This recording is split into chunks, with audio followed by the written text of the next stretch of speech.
telah membuat kita angkuh di hadapan banyak orang, telah membuat kita merasa pandai dari semua orang, telah membuat kita menjadi orang yang katanya harus didengar, tidak boleh ditolak. Dan semua itu adalah jebakan syaitan dalam amalan seorang insan.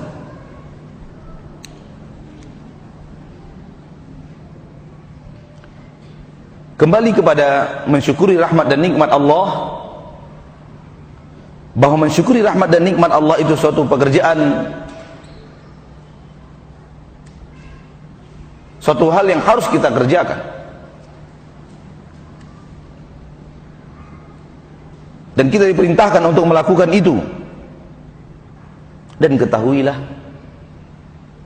di antara rahmat dan nikmat Allah paling besar adalah diutusnya Rasul.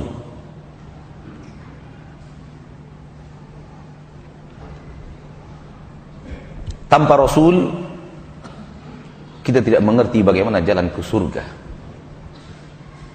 Tanpa Rasul, kita tidak mengerti bagaimana cara meraih ridha Allah. Tanpa Rasul, kita akan kewalahan dalam menentukan mana yang baik dan mana yang buruk. Tanpa Rasul, kita akan kewalahan menentukan mana yang hak, mana yang batil. Karena logika manusia, akal manusia, kejeniusan manusia tidak akan mampu mendatangkan risalah seagung risalah Islam. Selengkap risalah Islam, sekomplit risalah Islam,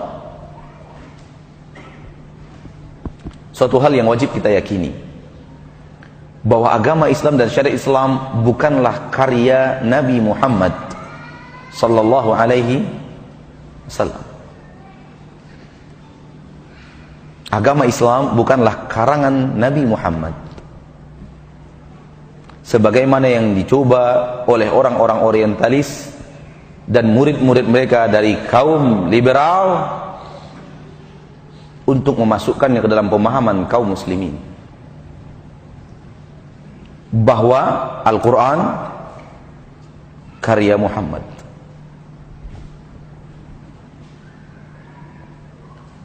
Apa alasan anda bahwa Al-Quran karya Muhammad?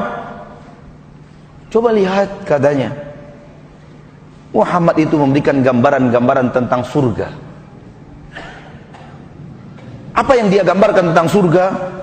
Pohon yang rindang, hijau, tempat duduk, buah-buahan, sungai yang mengalir. Jelas betul bahwa dia itu berasal dari tanah Arab dan gersang. Orang Arab ya begitu. Kalau mendambakan sebuah kedamaian, bercerita tentang surga, bercerita tentang sebuah istana mewah, dikelilingi oleh pepohonan yang rindang, ada sungai mengalir, nampak betul bahwa itu karangan Nabi Muhammad. Surga itu hanyalah logika saja, itu hanya motivasi, bukan kenyataan dan hakikat.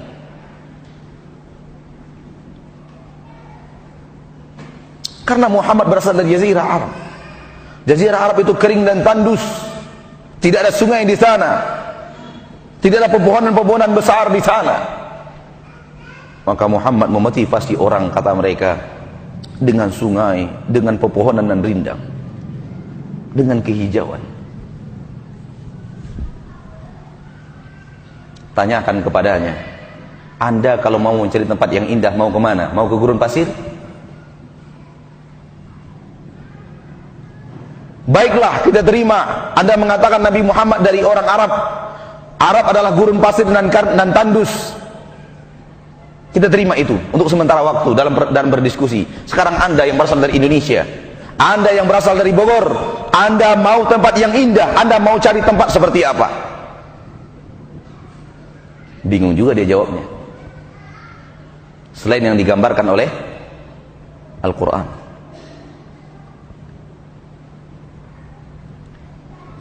Al-Quran, risalah Islam, Tak satu pun manusia yang sanggup menjalankan untuk mengarangnya seperti itu.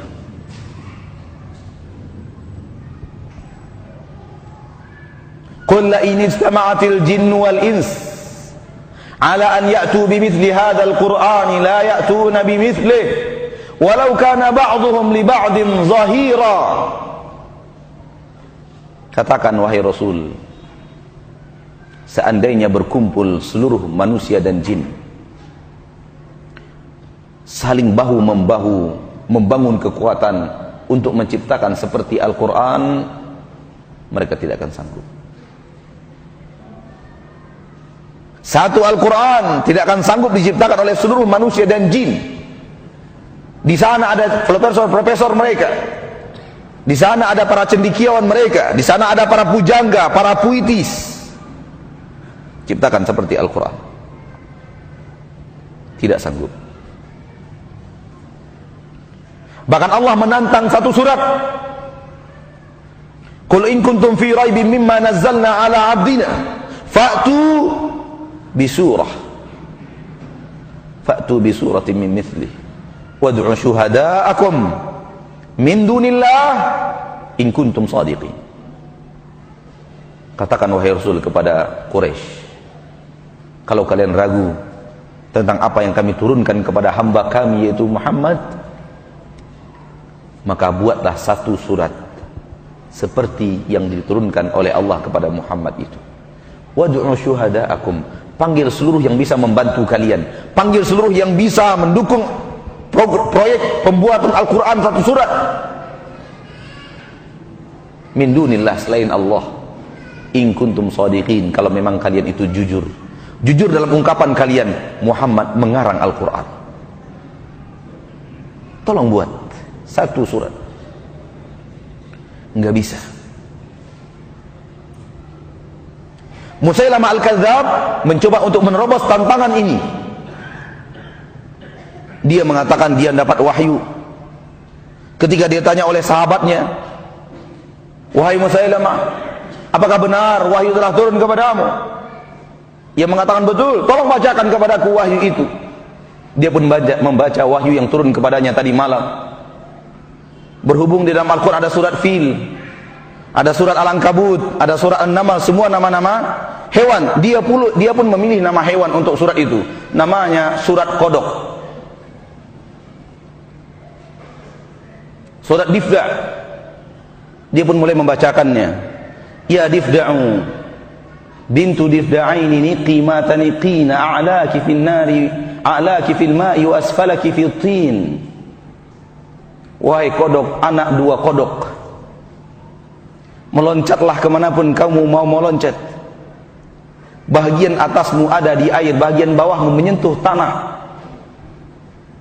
Apa maksudnya kodok itu? Apa hikmah di balik surat ini? Gak ada. Gersang, garing, gak punya apa-apa, gak punya daya tarik, gak punya makna, gak punya kandungan-kandungan, gak punya gertakan-gertakan. Beda dengan Al-Fil. Alam tara kaifa fa'ala rabbuka bi ashabil fil? Alam yaj'al kaidahum fi tadlil wa arsala 'alaihim tayran ababil tarmihim bihijaratin min sijil faja'alahum ka'asfin ma'kul. Tidakkah engkau melihat bagaimana Rabbmu berbuat kepada tentara-tentara bergajah? Tentara bergajah besar Allah usir dengan burung saja. Tentara bergajah tidak ada kekuatan Quraisy yang bisa menghalang mereka. Allah usir dengan batu-batu kecil. Bukankah Allah telah menjadikan tipu daya mereka adalah untuk mereka? Bukankah Allah telah mengutus untuk mereka hanya burung-burung ababil yang berbondong-bondong, yang melempari mereka dengan bebatuan dari sijil, sehingga jadilah mereka bagikan daun-daun yang dimakan oleh ulat, terkena batu bolong sampai ke bawah. Allah usir gajah dengan burung-burung kecil. Lihat kandungan makna. Jangan sombong kepada Allah. Lihat kandungan makna. Anda sombong kepada Allah, Allah turunkan azab. Lihat kandungan makna. Allah berbuat semau yang Allah suka, dan semua bagi Allah mudah. Penuh dengan kandungan. Apa yang bisa kita ambil dari kodok? Anak kodok meloncatlah kemana kamu mau loncat. Enggak ada. Garing. Sehingga sahabatnya bilang, wallahi inni a'lamu annaka ta'lamu anni a'lamu annaka lakadzib. Demi Allah, saya yakin kamu tahu bahwa saya tahu bahwa kamu bohong.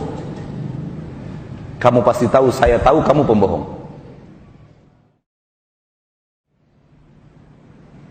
Al-Quran, risalah, hukum syariat bukan karya Nabi kita Muhammad sallallahu alaihi wasallam. Murni Allah turunkan dari langit, dan Rasulullah sampaikan kepada umat seperti yang beliau terima.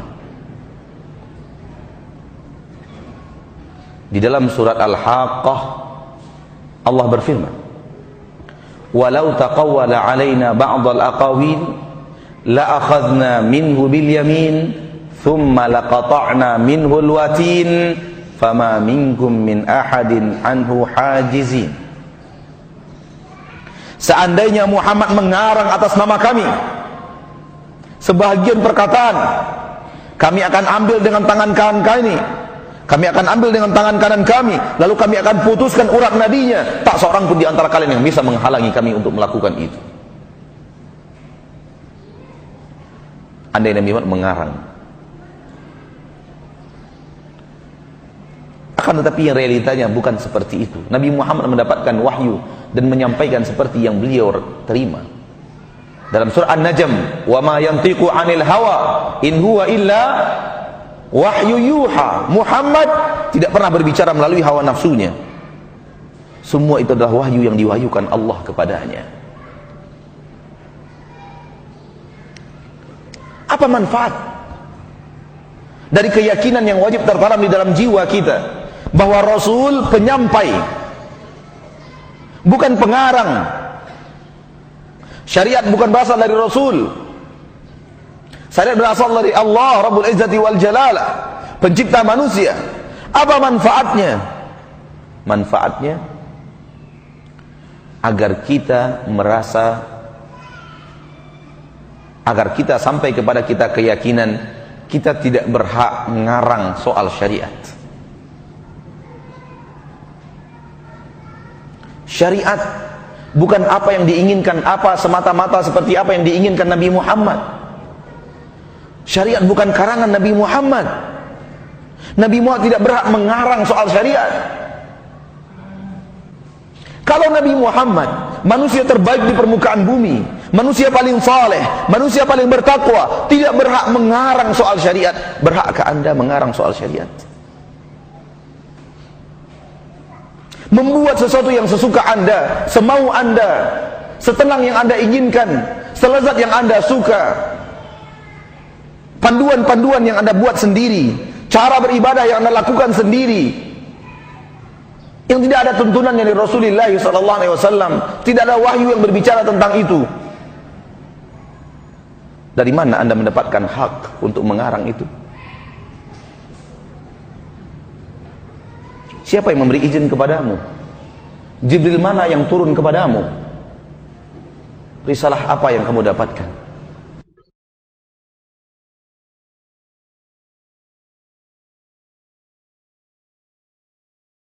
Anda tidak lebih soleh dari Nabi Muhammad, itu pasti. Anda tidak lebih bertakwa dari Nabi Muhammad, itu pasti. Anda tidak lebih pintar dari Nabi Muhammad, itu pasti. Ketika Anda tidak lebih soleh, tidak lebih pintar, tidak lebih mulia, tidak lebih bertakwa, pantaskah Anda membuat sesuatu sementara Nabi Muhammad tidak pantas membuat sesuatu semaunya? Berfikirlah wahai pelaku bid'ah, agama ini bukan sesuai dengan hawa nafsu Nabi Muhammad.